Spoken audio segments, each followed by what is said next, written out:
We're playing a 3v2 on 3v2. The action always starts here with the goalkeeper. The first zone goes up to the red cones and the red disc. There we'll play a 3v2 against the blues. The two blues on the outside plus the goalie against the two yellows, okay? The task is to play the blue one in the middle. He has to get the ball. If the ball is played over the line, yellow cannot go back. Blue has to stay in their zone as well, okay? For example, I'll play Norman to the outside here. Norman, go ahead. Now, the action is over for us here. Blue goes up and runs there towards the goal. The two red outfield players are neutral. For the first players on the outside of the cones, you'll run in as soon as the first line has been crossed. And then you'll play a 3v2 against the two yellows on this goal. If yellow wins the ball, either here, in the front, or back there, it's free play. The reds that are already in the field then play with the yellow, and then yellow is outnumbered by two reds. Then it's a 6v3, right? Then blue wins the ball again. Red, you are then back in with blue. Still free play, then it goes that way again. It is then played until the ball is in the goal, out of bounds, or I say stop. Ball back to the goalkeeper.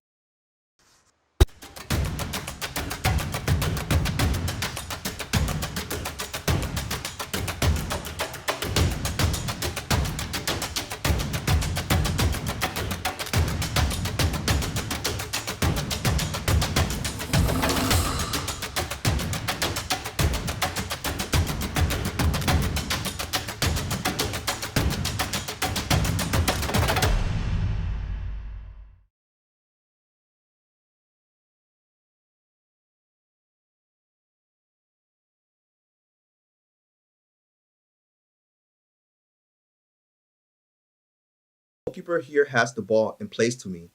Play it. Come over here, striker. What do we want the defensive midfielder to do in order to get a free run? Should he be freed more on the sideline or more in the middle of the field? Yes? Maybe in the middle? More in the middle, yes? Because if he now runs to the outside, run free along the line, now I have to play the ball along the line as well. As soon as he receives the ball, he'll have his back to the field. If he runs to the outside, he doesn't know what happens behind him and has the ball on the sideline. That's why the player in the middle should not always run to the side where the ball is played, because that's where the opponents are already running to. Instead, move to the opposite direction and then stay in the center. Run again a few steps into the center. So, basically, the goalkeeper is allowed to play the defensive midfielder. That's why the striker plays a little bit tighter at the beginning. As soon as the ball is played here, then one of them runs over. You can stay in the center, stop sometimes, or you can also get free sometimes, okay? I can then either play that one through, or come closer, move in a little closer. What do I do now? Play back to the goalkeeper? Not quite. Then he can play to me too. Exactly. Then I'll make a firm pass once across, and then you can play to the defensive midfielder, who is still in the center. Then by the time the striker runs across, the ball will arrive, alright? That's why as a defensive midfielder, please stay in the center. Either the goalkeeper plays you, or from between the strikers from the outside defenders, who can then also play you.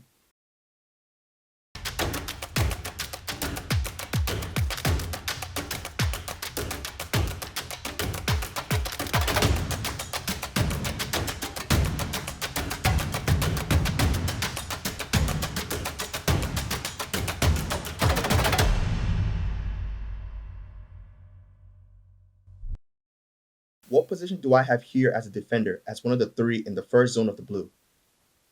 Where in this zone do I stand so that we can get into the next zone in the best way possible then? Maybe in the middle. There? There? There? Maybe wide? Wide? Yes, I am. Yes, High? that's right, and high. I'm allowed to go up to the red line because it has two advantages. What are the advantages? Play on. What can I do here? Maybe he can play it back right away. Yes, play directly forward with the first touch. Yes. By the time that striker comes over here and closes this passing lane, I can play that on already. That's not always going to work. Sometimes we have to shift first. Come over here. When the ball comes poorly or too slow, or when the striker reacts quickly or he speculates, play. Start here. What is my touch here now? Forward now wouldn't be so clever. The opponent is there. In the middle, Like this. a little bit forward. Towards the front. Other ideas? A little bit backward so the opponent doesn't get the ball right away. Exactly. Diagonally backwards. Because if I go forward, I'll have pressure right away. If I go to the side, I'm going to have pressure again. But if I take my touch to the back here, then maybe I'll free up the passing window myself to then play to the defensive midfielder, okay? Therefore, if it's not on, I shouldn't use my first touch to the goalkeeper. Instead, I want to make something else happen. If it's on, then yes, my second touch is then to the player to the front and not the first touch. That's why diagonally to the back, I can either put it through or I can play it into the front of his foot and not have to run into his back and then run back again. That's why if it doesn't go forward with the first and second touch, then I'll play it over. But for that, I need to take my diagonal first touch to the back.